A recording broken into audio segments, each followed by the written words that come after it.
Halo marafiki zangu, karibu katika familia hii ya kikombe chetu.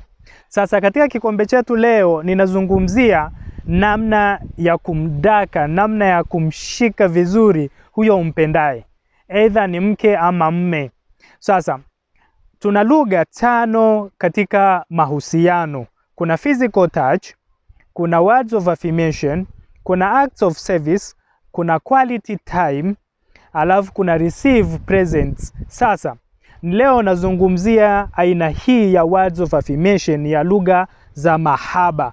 Sasa ukiwa unaweza kutumia vizuri words of affirmation, mfano mke wangu anajua kupika vizuri, mke wangu anampenda Mungu, mke wangu anajua kusafisha nyumba, mke wangu, hizi words of affirmation zinainua sana. Mke wangu ana akili sana. Kuna jambo kidogo tu alilifanya akakufurahisha, msifie huyo mchumba wako, msifie huyo mke wako.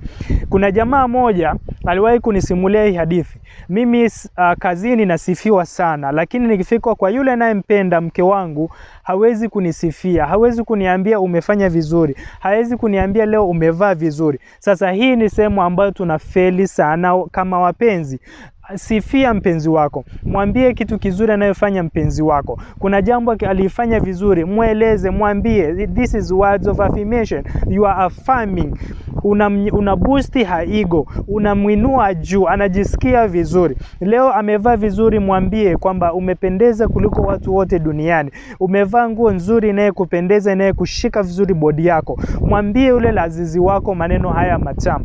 Mwambie kuwa jana kuna jambo alifanya, mfano alipika chakula kitamu, mkalishe chini, mwambie mke wangu kuna jambo nataka nikwambie, ila jambo lenyewe ni hilo alopika chakula kitamu. Mwambie kwa mke wangu, kwa chakula aina hii unayopika, wewe ni mwanamke bora. Haya, wewe ambaye kwa upande wa mume wako, msifie mume wako, mwambie mume wako. Hii ni words of affirmation. Wanapenda sana kwenye mahusiano kusifiwa, kupewa attention, kusikilizwa. So mwambie mke wangu, njoo leo nikusikilize, niambie yote. Hiyo ni words of affirmation. Unaendelea kumkaribisha. So tutaendelea kuongelea hatua nyingine. Hala.